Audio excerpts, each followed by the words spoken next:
Well, thank you all for attending our second client education series of 2022.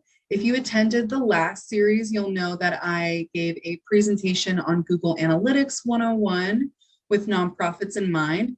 It wasn't very advanced, it was more of a beginner's course. And this time around, we wanted to take it a step further and talk to you a little bit about Google Ads, specifically Google Search Ads.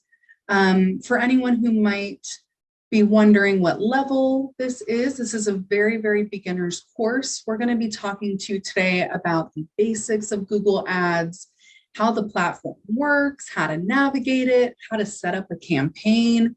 We're going to give you a couple of tips. And then because this is a nonprofit facing presentation, we are going to be talking about specific benefits for nonprofits, 501c3s, through Google's Google Ad Grant program, which is free $10,000 every month of Google Search Ads. So if that sounds interesting to you, then welcome. And if you are here for a for-profit organization, then I promise you there's still going to be some good tidbits of information in here. So definitely still stick around. I will go ahead and start off by introducing myself a little bit along with my team member here, Olivia. I'm also going to just make a quick note and say that I have been having a couple technical difficulties today. So if I stop talking for a second, just give me a couple of seconds and I will be back in. But yes, my name is Sarah Simones. I am the head of strategy and training here at Cause Inspired. And presenting with me today is my lovely team member, Olivia. Hello. And she is a team lead here at Cause. For anyone who does not know, Cause Inspired is a full-service digital marketing agency that works specifically with nonprofits. We specialize in managing something called the Google Ad Grant, which, as I noted earlier, is $10,000 a month or $120,000 a year of free ad spend from Google. We, throughout the years, have really propelled ourselves into being a top solutions provider for nonprofits. And for that reason, we actually work with over 500 nonprofits right now. So it's been a very cool journey working at Cause Inspired. And I'm really glad today to talk to you all about something I'm very passionate about, which is Google Ads. So starting off, Olivia is going to give us a quick overview of our session structure. Awesome. Thanks, Sarah. So as we kind of talked about earlier today, we're going to be discussing a brief introduction to Google Ads. So essentially, we're going to dive into what exactly they are and why you as nonprofits should care, or for-profits. Additionally, we're going to be going into how the ads actually work. So we're going to give you an overview of what makes them work on the search network. We're going to do a little bit of a navigation section to where we can show you how to navigate throughout the Google Ads platform. And then finally, we're going to give you all some really juicy tips and advice on success on the platform. So that being said, let's get started. First things first, what exactly are Google Search Ads?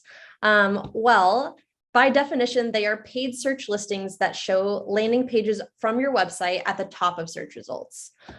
So as you can see from this image on the left here, that first little search result that comes up is actually labeled as an ad, and that's what your Google ad is going to look like. So these ads show when users on the internet are searching with keywords that you are hopefully bidding on using the Google Ads auction style bidding system. For this example, we've typed in the search term protect animals. The hope would be that you in your Google Ads campaign have bid on the exact keyword protect animals, and that your ad is going to show like the image above.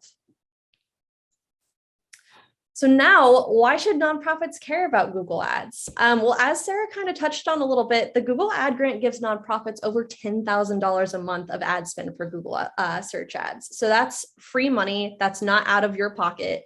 It basically opens up a huge spectrum of opportunities for you to let your organization's voice be heard and to gain overall awareness. Through the Google search ads, you can actually drive, like I mentioned, more brand awareness and website traffic. You can drive event registrations, ticket sales, memberships, newsletter signups, and you can also raise awareness to donors. So what can nonprofits do with Google Ads? Well, especially now in today's digital media age, as a nonprofit, I'm sure you're well aware that awareness means everything, and so does your presence on the internet. So showing up when a user is searching for not only your organization, but also services and keywords that are related to your organization can drive, as I mentioned before, donations, volunteers, overall brand awareness, registrations, and a myriad of other different things. So Google Ads in turn is a great tool for driving new traffic to your website. Do keep in mind, though, that the first time that somebody sees your ad, they might not be ready to, donate or to sign up quite yet, but they can turn into return users who come back and support you in the future. Absolutely. And I think one of the reasons that Google Ads is such a fun topic, an important topic for me to talk about is really because I think a lot of nonprofits immediately pre-qualify themselves from being able to participate in digital marketing based things because it might be too expensive or too much work. And a lot of folks that work at nonprofits wear multiple hats and have many jobs. So I think that Google Ads is a great solution, especially the ad grant, for anyone who's interested in kind of heightening that digital media presence and working on exactly what Olivia said, their recognition on the search network. So now I'm going to make things a little bit more technical for you all. And this is probably what you came here for, which is that Google Ads 101 feeling. How do Google search ads work? Before I even touch on this, I do just want to note that Google doesn't only have search ads. We're focusing on search ads because that's specific to the Google Ad Grant. But in the realm of Google Ads, there are display ads and YouTube ads, discovery ads, image-based ads and video-based ads, tons of different advertising options that you can use. Perhaps in the future, as part of our client education series, we'll dive into some of those topics. But for anyone who might be thinking throughout this presentation, well, how do I get my images on Google and all of that good stuff? That is actually a completely different part of Google Ads. So we're focusing on those search ads, just like Olivia outlined. And the first thing I want you to know about them is that they work based on an auction style bidding system.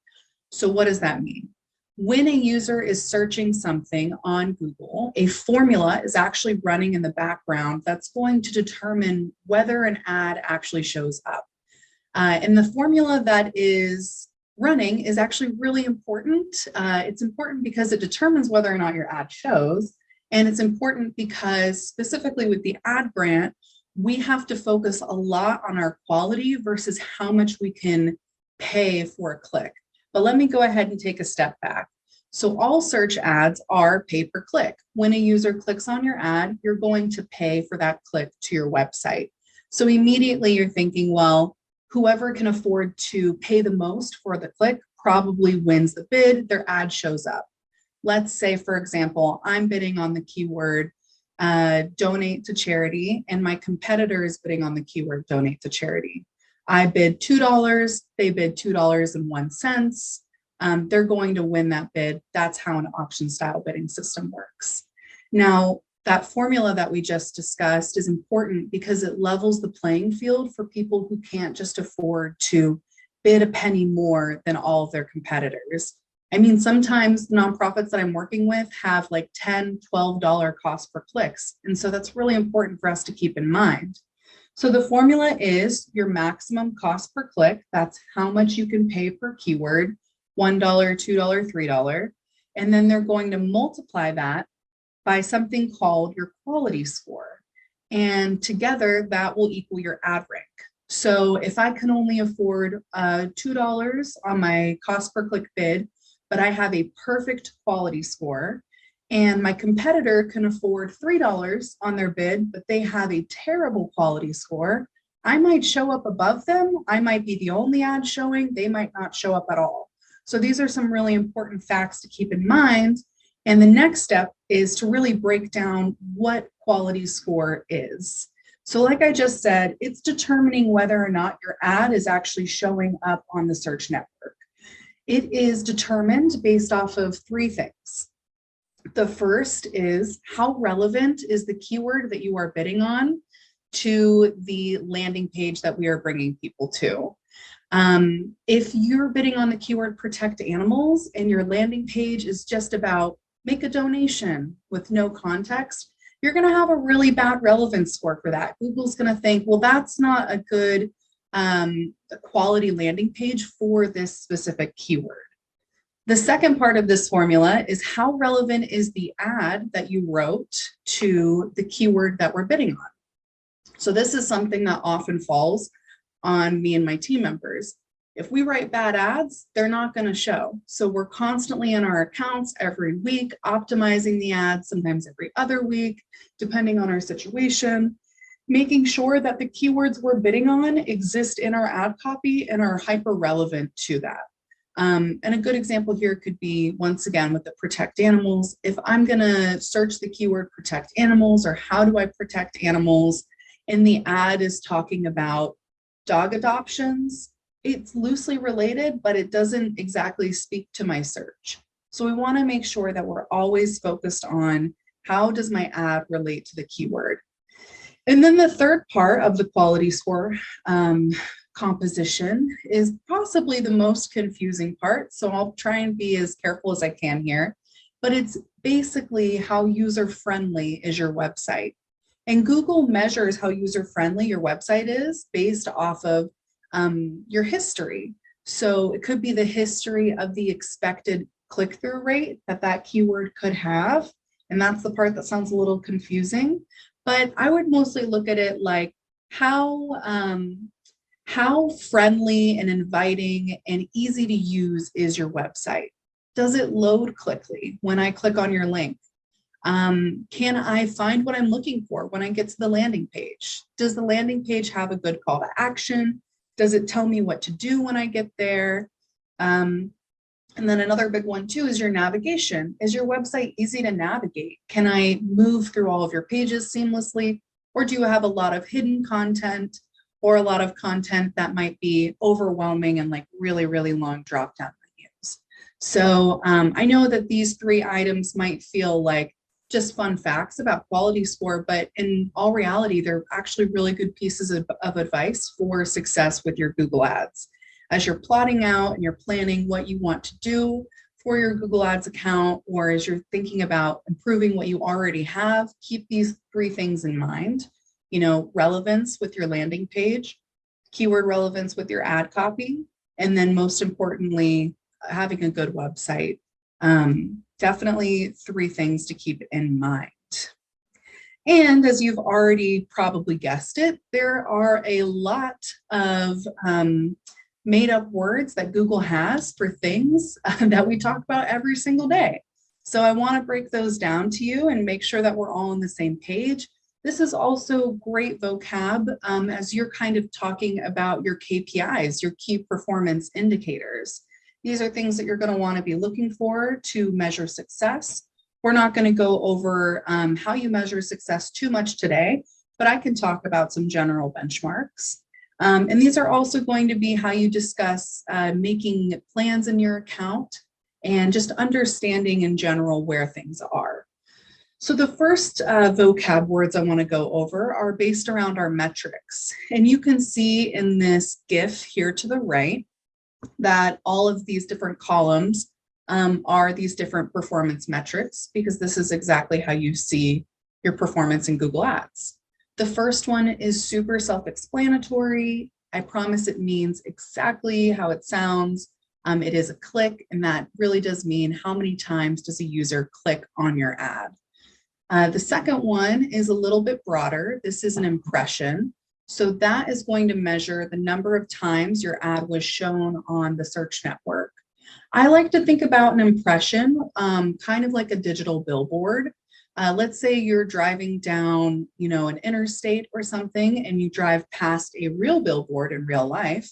You might look at the billboard, you might read the message on it, you might call the number on the billboard, you might completely ignore it and keep driving by like I typically do. But the fact that you drove past the billboard is an impression, and that's the same thing for the search network. If someone triggered your ad to show, even if they scrolled past it or didn't scroll all the way to the bottom to see it, that counts as an impression. And for that reason, you're always going to have way more impressions than you actually have clicks. But the ratio of how many times your ad was triggered to show versus how many times it was actually clicked on is really important. And that is your CTR, otherwise known as your click-through rate. And you can think about it like the rate at which how many times your ad was clicked on in comparison to how many times it was shown, or the ratio between clicks and impressions. So CTR is important because it measures the quality of your content. In this GIF here, you can see that we have a 5.31% CTR. That's a really high CTR. That's great. That means 5% of the time users are seeing my ads and they're actually clicking through on them. Now, if that was lower, like a 1% CTR, I might be a little worried. Why are my ads always being triggered, but no one's actually clicking through on them? Just kind of important things to keep in mind. The next metric here is a conversion. And you'll hear this a lot amongst many different platforms. I mean, Facebook ads talks about conversions, LinkedIn talks about conversions, but Google ads especially is going to talk about conversions. And conversions basically track the number of goals that were completed on your site based on a couple of things that you have set up in advance. So if you have a Google Analytics account and you are tracking things in your Google Analytics account like PDF downloads or video views or form submissions, you can take that data in Google Analytics, you can turn it into a goal, and when you import it into your Google Ads account, it's a conversion. Obviously, that really long process is not the focus of the training today, but I did want to make sure you knew exactly what people were talking about when they referenced conversions.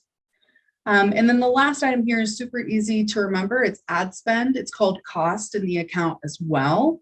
And that's just how much of your money you've spent. The next navigation phrases we're going to be going over pretty in depth on the next slide as we talk about the structure of a Google Ads account, but I'm going to give you a quick overview of all four. So the first is a campaign. Inside of your Google Ads account, you might have multiple campaigns. Your campaign is like the overall topic. It is the second highest level to Google Ads. You might want to have an awareness campaign or a programs campaign or a ways to give campaign. And then inside of your campaign, almost like a folder on your desktop, you're going to file multiple different ad groups inside. And inside of those ad groups are your keywords or your search terms and your ads. So it almost all fits together, kind of like Russian nesting dolls is kind of how I think about it. And the campaign is that biggest level where everything lives. You can set your location targeting at the campaign level. You can set your ad scheduling at the campaign level, your language targeting, if you want to run ads in Spanish, if you want to run ads in English. The campaign level is really important for that reason. In the ad group level is where things get a little bit more specific. You can split up and organize your ad groups based on what kind of keywords you want to bid on. So the keyword dog adoptions and the keyword cat adoptions, they obviously have a common feature between them, which is adoption, but they are about two different subjects. So in that example, you would want one ad group for cat adoptions, one ad group for dog adoptions. You funnel your keywords into those two categories. And ad groups are important because they help you maintain a really high CTR. The more focused your ad groups are, the more focused your keywords to your ads are, the better your performance. And then just kind of wrapping up these definitions here, I wanted to just clarify in advance. You might hear people say keyword, and you might hear people say search terms. They're technically two different things. So just to be clear, your keyword is what you are bidding on. So I might bid on the keyword donate to nonprofit. But the search term is what people are actually searching for. So even though I'm bidding on the keyword donate to nonprofit, someone might be searching donate my 401k to a nonprofit. I mean, fingers crossed they're searching that, but they might be searching something like that. And because it's relevant enough, it's going to actually trigger your ad to show. So a search term, that's what people are literally searching. And then the keyword is what we are actually bidding on. And just in case you thought I wasn't done yet, I have a visual for you. So let's go ahead and visualize this organization. So your account level, that is the highest level that you can see. This is your overall access point.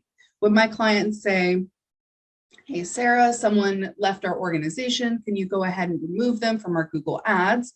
I go into the account level, excuse me. Sorry, I go into the account level and I add them in that overall access point. Inside of your account, that's where you have your multiple campaigns, as you can see in this screenshot here. That's where you're organizing your overall topic by subject or theme. I like to organize mine by goals. My goal is awareness, my goal is donation, my goal is driving traffic to programs. Inside of those campaigns are where you have your ad groups. You're going to always want to have at least 2 ad groups in every campaign just to make sure it makes sense. And then inside of those ad groups, you've got your keywords and your ads. The one thing I haven't mentioned yet are your ads, which we'll go over more in depth here in navigation. But your ads should really complement the keywords that you're bidding on, and you should really have them look as if they were written with your users in mind. I would make sure that all of my ads look exactly like my keywords. And in this kind of visualization here, hopefully you can see why that is super important just with the flow of things. So that's a little bit of a breakdown of the structure. I obviously need a little break from talking, which is perfect because Olivia now is going to walk you through some things that we're going to be discussing with our navigation. Well, I could hear you talk all day, Sarah, but I suppose I can take over for you. So I'm going to be going into a little bit of a breakdown on the actual navigation into Google Ads and what you're going to see when you log on there. So in this particular section, we're going to be going through the tools and settings tab, the overview tab, campaigns, ad groups and keywords, and then ads and extensions. So first things first, let's dive into tools and settings. And you might kind of be looking at this and going, well, pretty much every website there is has a tools and settings tab. Like, why are we going over this? And there's actually a reason for that. It's because some of the most important items are housed in the tools and settings tabs in regards to who can see your account, who can make edits in your account, and also what data is coming into your account. So as you can see from the GIF to the right, if you click on the tools and settings tab under the setup section, about the third little, I guess I'll call it a tab down, is access and security. This is where you can add new users to your account. You can grant access to agencies like, for example, Cause Inspired Media, if you're deciding to have us manage your account. And we can also manage access to your account by upgrading or downgrading user permissions. There are a couple of different permissions you can actually grant people to your Google Ads account. If you just want someone to be able to see the information in there, you can grant them view access. If you want them to receive important emails like updates or disapprovals that you're receiving in the account, you can get them email access. If you want someone to have every access to everything that there is in the entire account, you can grant them admin level access. So that's where you're going to find all of that. Additionally, right below the access and security section is the linked account section. And this is really important because you're going to want to connect your Google Analytics account here. We want Google Analytics and Google Ads to essentially talk to each other and share information together because we want to see if users are finding what they're looking for on your website. We want to be able to tell if someone is clicking on the donate button and they're coming through an ad. So that's why it's really important to link the two of those. Next, we're going to be talking about the overview page, which I love. So this is actually a really great starting point for just quick and easy information. I definitely don't recommend just spending all of your time in this section because you want to go through every individual section and make sure you're making edits to each. However, like I mentioned, this is a really great section to just kind of start out with and see how account performance has been doing over whatever your date range is set to. Now, that being said, there are a couple of things you can actually find on the overview page, and one of them is your biggest account changes summary. It's exactly what it sounds like. It's a summary of the biggest account changes that have been made in your account according to your set date range.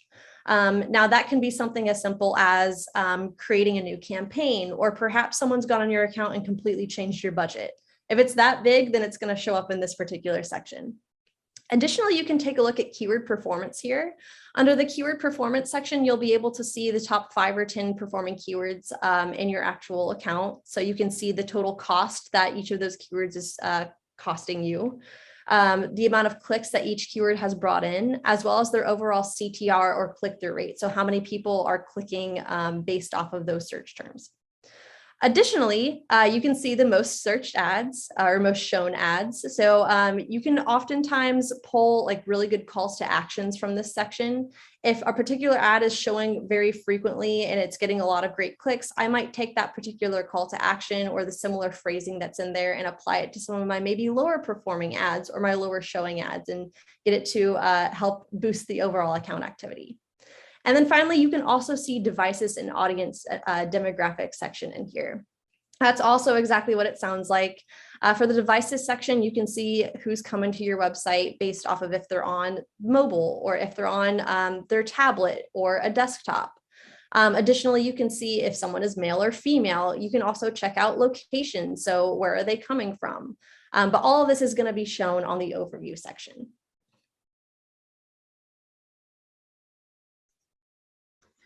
All right, so overview section, super important, really great for that high level information. But as Olivia noted, there are some spaces where you can get more detailed information. And then I have a feeling that a reason why a lot of people might be interested in a Google Ads 101 is simply because they want to know how to create effective campaigns in their accounts. So that's kind of how we're going to transition the conversation now.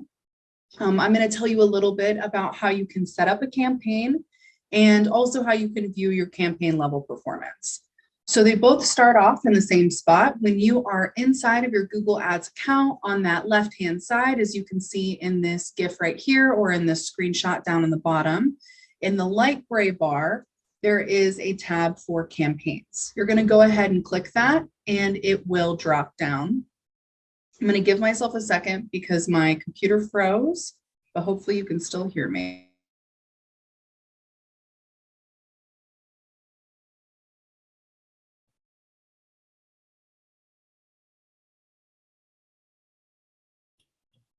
I'm sure Sarah will be coming back very soon. Oh, you're back. Am I back? You are. Awesome. So sorry about that. Okay. Can you still see my screen all right? Yes. Okay, let me just get rid of this really quick. Okay. Sorry about that. I told you all at the beginning I was having some technical difficulties, and I mean, at least I was right about it. So I'm just going to start back where I left off. But yeah, so we've got this screenshot down here in the bottom. And that is going to show you how you can access your campaigns level. So in the light gray bar, there will be an option for campaigns. You'll click that and it will drop down and give you the option to choose campaigns once again. So you are going to have to double click here and that section will pull up all of your existing campaigns similar to the start of this screenshot. And if you don't have any yet, then there will just be an option to create new ones. So to create new ones, you're going to click that big blue plus sign right there on the campaign section. And one of the first questions that's going to come up is campaign type. So what kind of ad do you want to create today? At the beginning of the presentation, I noted that there are many different types of Google ads. We've got search ads and YouTube ads and display ads, discovery ads, tons and tons of different kinds.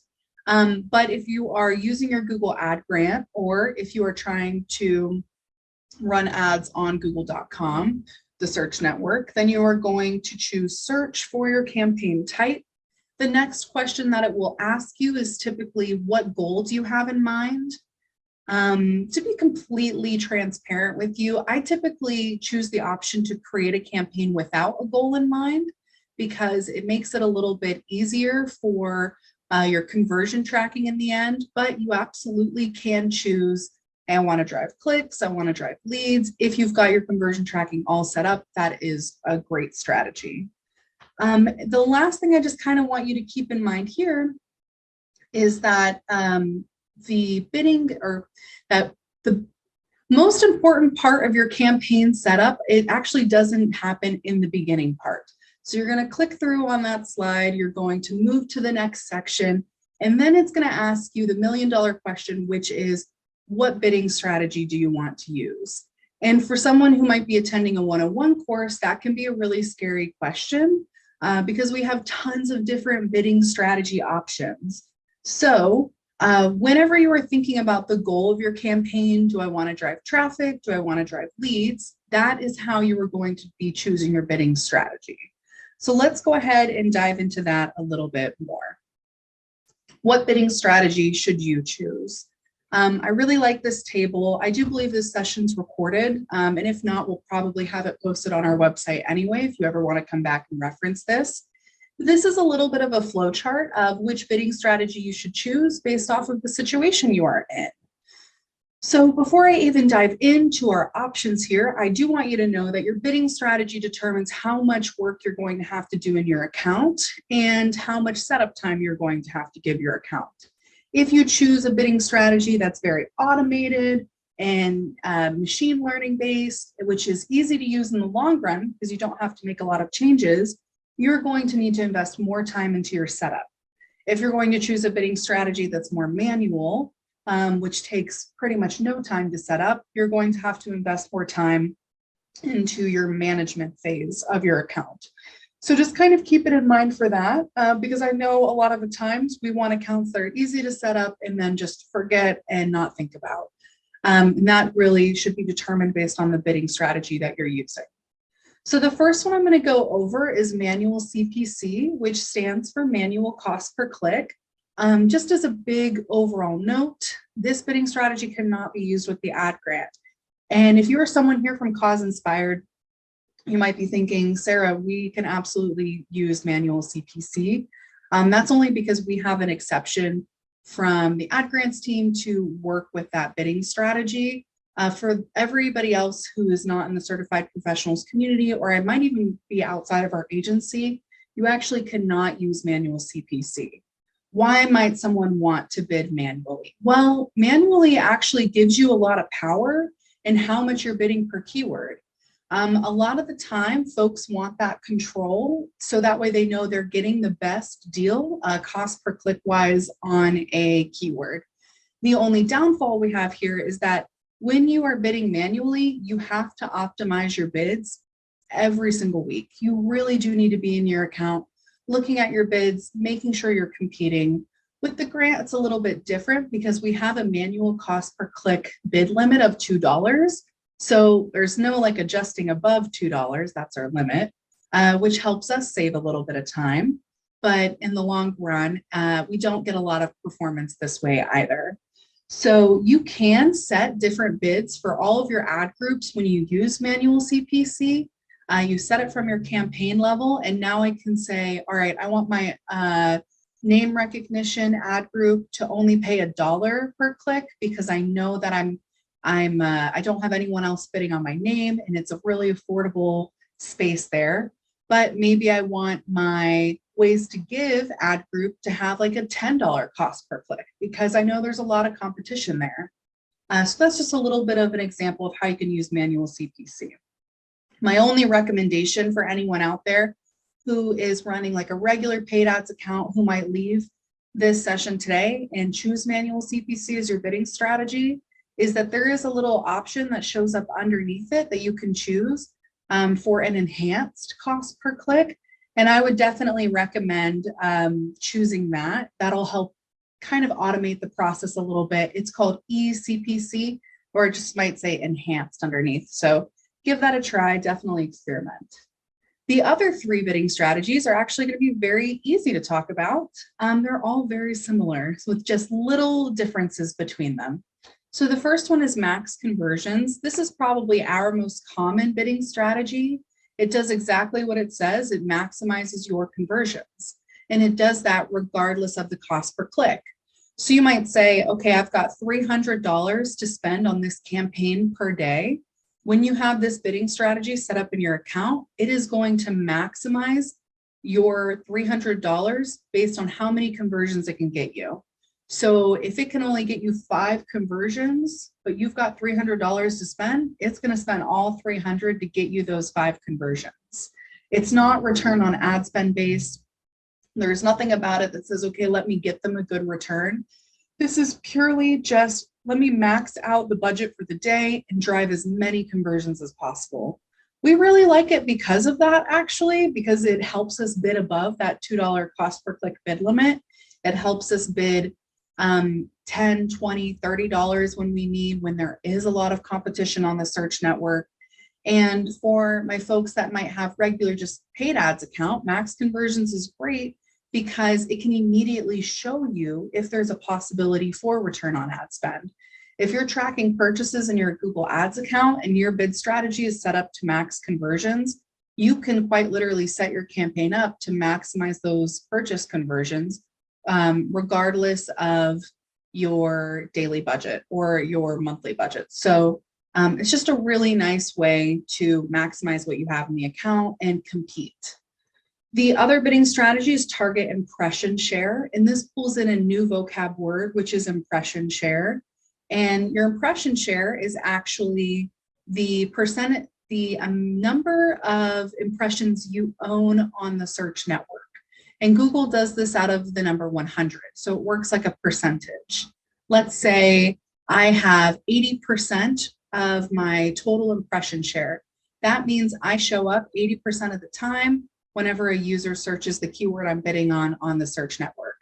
So this works well with brand control campaigns. A lot of my clients say things like, well, I want to show up every single time a user searches for my name.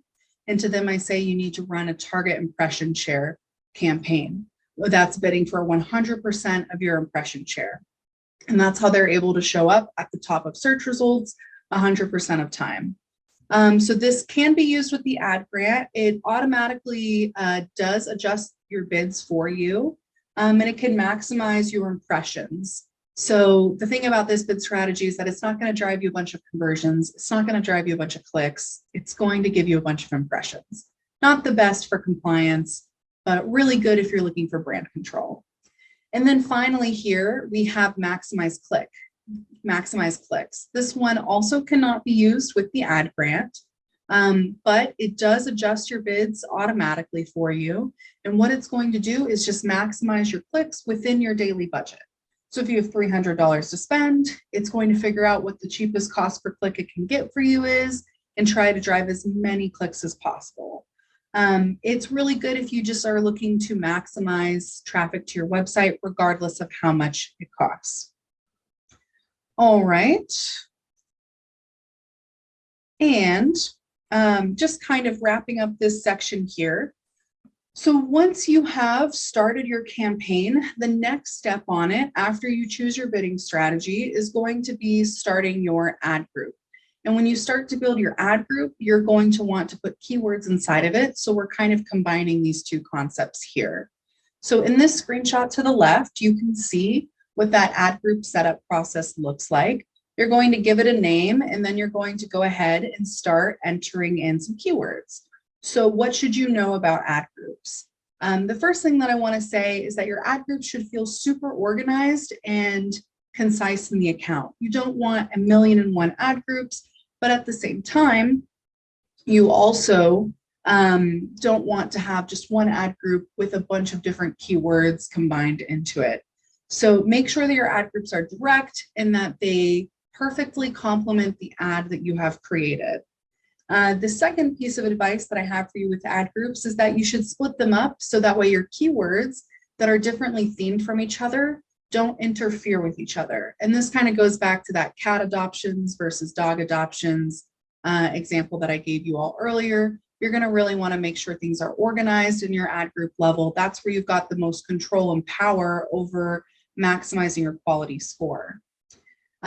Final piece of advice here is just the easiest way across the board to keep your ad groups organized is to only have one landing page per ad group.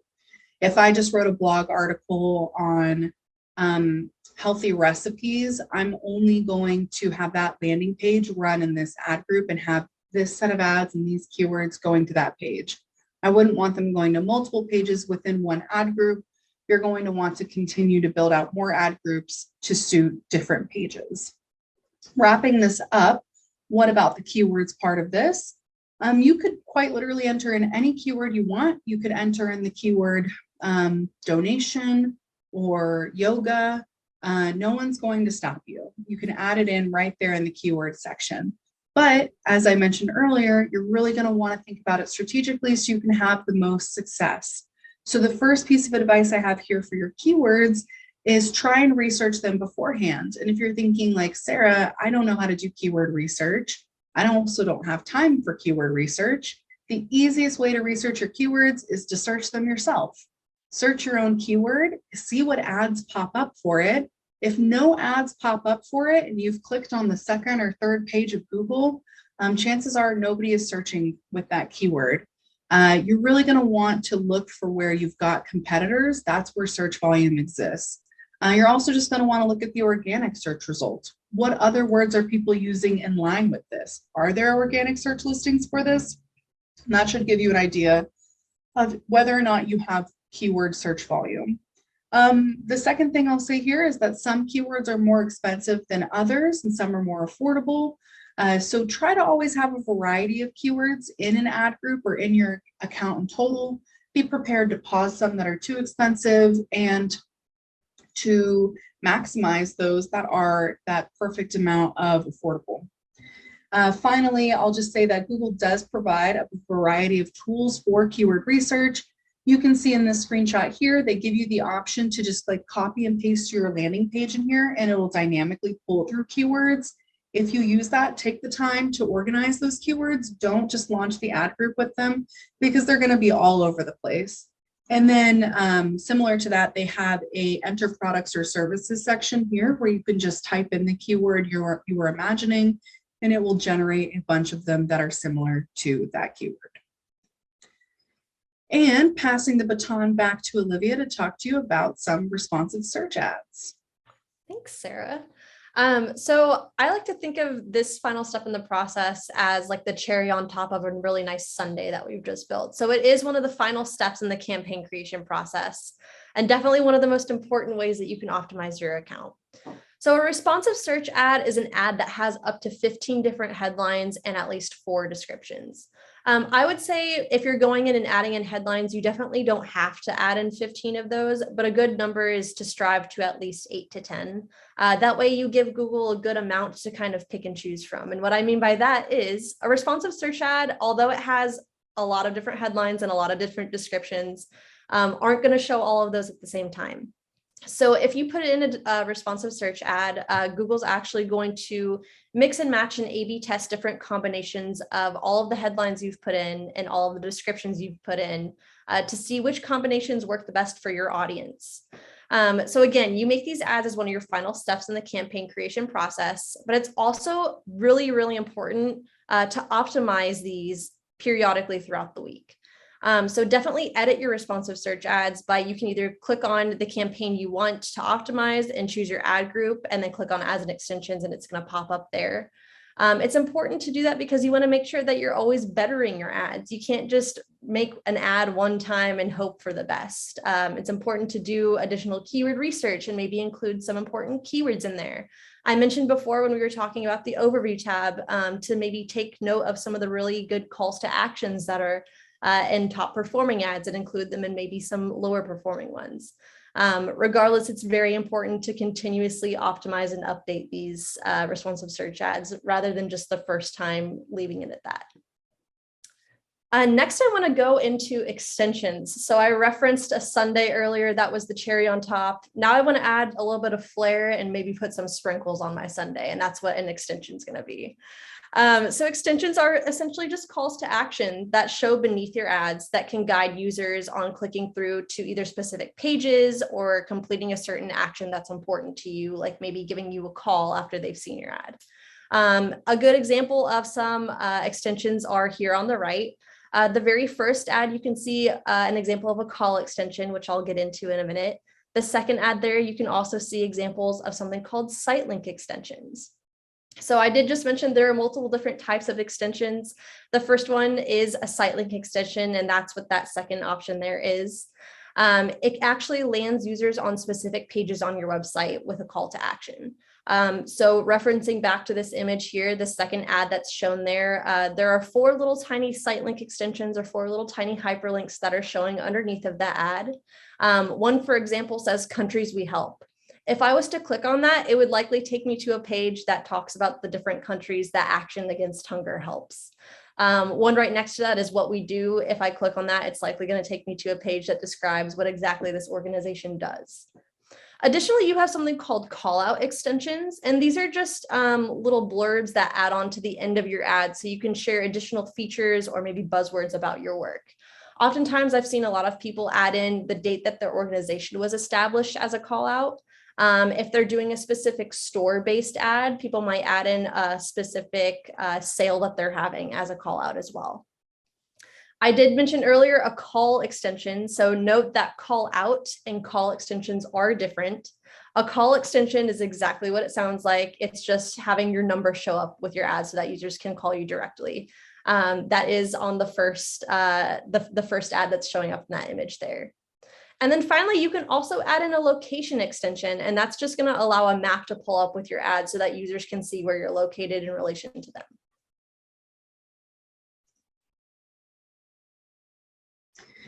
Okay, so we have officially made it through the navigation section. Hopefully you all feel a little bit more comfortable scrolling through your Google Ads account, like you can do it with more intention and purpose.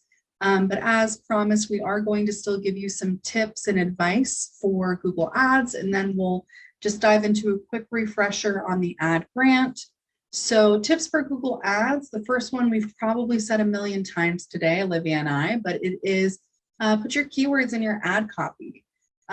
You have insider information on what your user is searching because you're bidding on it. So why not put it in your ad copy? It's one of the easiest optimization tactics to do. The second piece of advice we have here is to always have a call to action. Never assume that people know what you want them to do. Not in your ad, not on your landing page. Say in your ad, we want you to learn more. We want you to download this today. We want you to read this new article or join our newsletter. Tell the user what you want them to do so when they come to your website, they have an idea of what their intention should be. And then when they're on your website, make sure you're also telling them what they should do when they get to that page. We do want you to download this thing. Don't make it a hyperlink. Make it a big, beautiful button, something seamless on your website. Always performs a lot better that way. It may feel like a simple piece of advice, but for Google search ads, it's very, very essential. Experiment with everything, especially if you have a Google ad grant out here. I know that we do have some clients in the chat today. And if you're here, I just want to encourage you all to talk to your strategists and to your team about what you haven't experimented with yet in Google Ads and what you can experiment with, because that is a part of our day-to-day work, is trying new keywords, trying new ad copy. It's why we want control when it comes to what is being said in a lot of ads, of course, with your branding and your permissions in mind. But it's why we make a lot of recommendations for our ad copy and our keywords, because experimenting is one of the most wonderful things that the ad grant can be used for. Experiment with what your users might be interested in clicking on and what might work in your account. And then finally, and this one feels like a given, so I won't spend too much time on it, of course, but have great landing pages. If you ever can take the time to add more content to your website or write a blog or an article with a strategic call to action, that is going to do you so much more good than it would to build out another campaign in Google Ads. So optimizing your website content, having great landing pages, it's one of the reasons that inspired us to be a full service digital marketing agency, because we offer web design with the ad grant in mind for our clients, because we know how good the combination of high quality landing pages and strategic ads can be. So those are our 4 pieces of advice for you. And then just to kind of reiterate what Olivia said earlier today, use your Google ad grant. If you are a 501c3 in the chat right now, and you do not have a Google ad grant already, please, we are encouraging you, with or without our services, to go to google.com/grants. Check it out. It'll be right there on the first page. You do have options for your services. It does not have to be through an agency. So you can do the self-service option there, where you can basically go through Google's training to take their certifications and prove your technical capabilities so you can manage the grant on your own. That's an option for a lot of people. They have a volunteer program that's global, so it pulls in people that are brand new to Google Ads and lets them run the account for you for the first time. Not for everyone, but is totally an option. And then, of course, the third option is they actually have us listed along with some other certified professional agencies on their website there, where you can go and visit and find an agency that can maximize your ad spend to the best of their ability. So do that so that way you can help raise more awareness, donors, volunteers, and so much more with the Google Ad Grant. I definitely want you all to find the service option that is best for you. And with that, I want to say thank you all for attending the training today. We did have a little mistake with this slide here. So I'm going to go ahead and pull it back up so you all can have an email to look at. There we go. Hopefully that works. But yeah, go ahead and give us an email if you have any questions or if you are interested in any digital marketing services, and we would be more than happy to help. I appreciate your time and thank you for coming. If there are any questions, please feel free to pop them in the chat. We'd be more than happy to answer any.